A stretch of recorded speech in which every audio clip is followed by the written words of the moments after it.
In this video, we're diving into some of the most overlooked secrets in One Piece. Why is Nami considered one of the most dangerous members of the Straw Hat Pirates, despite not being the strongest fighter? And if there are thousands of Devil Fruit abilities in the world, why are they all divided into only 3 types? By the end of this video, you'll realize that the world of One Piece is far more carefully designed than it first appears. Why don't fishmen join the Marines? It's not because they're weak, it's because they don't trust them. Fishmen are naturally powerful. Even an average fishman is far stronger than a human. Arlong can crush bones with ease. Jinbei can throw ships like toys, and even ordinary fishmen can defeat most humans in combat. So why wouldn't the Marines recruit them? The truth is simple. Fishmen don't want to join. For centuries, they've been enslaved, oppressed, and treated as inferior. Not for what they did, but for what they are. That history isn't distant, it's personal, passed down through generations as pain, anger, and caution, shaping how they view the human world above the sea. To fishmen, the Marines don't stand for justice. They represent the system that caused their suffering. Joining wouldn't feel like serving justice. It would feel like serving those who once harmed them, protecting a world that never truly accepted them, no matter how many laws or heroes claim otherwise. That's why most fishmen refuse. Not out of weakness, but out of memory, pride, and survival instinct. Why is Nami the most dangerous member of the Straw Hat Pirates? First, she controls the treasure. Almost all of the crew's money passes through Nami. If anyone wants to spend, they need her approval. Even Zoro, who borrowed money he didn't use, had to pay interest without question. Not a cent skipped. Second, she's always prepared. While most crew members sleep in hammocks, or even on the floor, Nami has her own bed. As the navigator, she must stay alert at all times. Proper rest isn't luxury, it's survival, ensuring she can guide the crew safely through storms.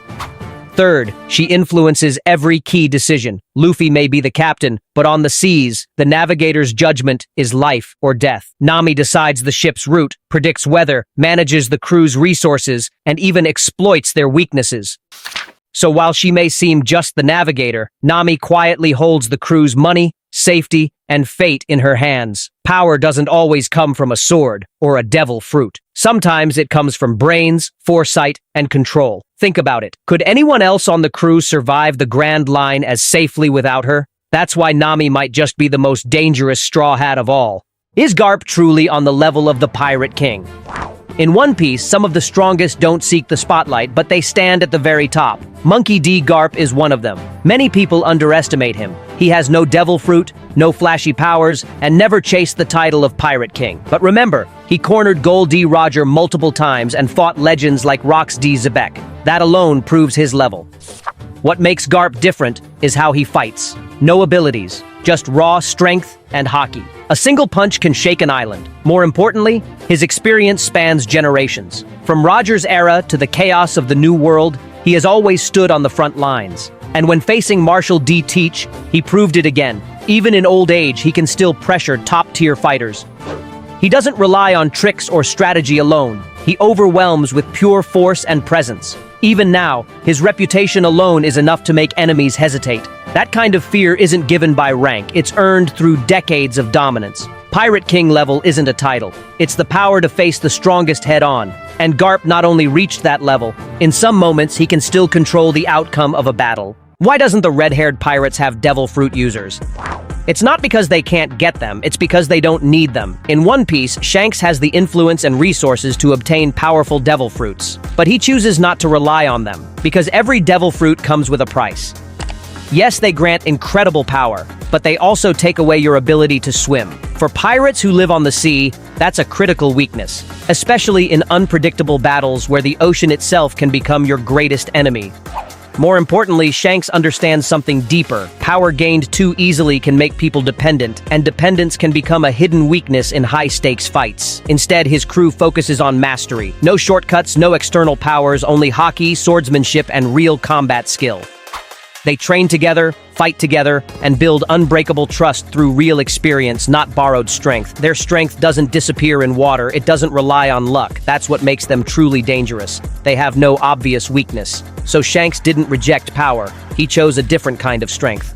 Do you know how old Luffy's crew were when they became pirates? Not every Straw Hat started at sea. Before joining Monkey D. Luffy, each of them stepped into piracy at a different age. Some by choice, some by force. Nami was 10 when Arlong attacked her village. To save her people, she joined his crew and drew maps to buy their freedom. She wore the title of pirate but never accepted it in her heart, until she chose to sail with Luffy.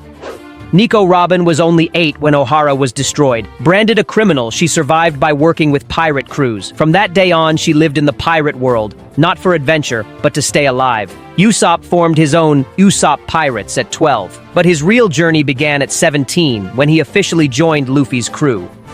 Tony Chopper set sail at 15, leaving Drum Island to chase his dream of becoming a doctor who could cure any disease. Roronoa Zoro was 19 when he accepted Luffy's invitation. Before that, he was a bounty hunter, not a pirate. Sanji was also 19 when he left the Baratie to search for the All Blue.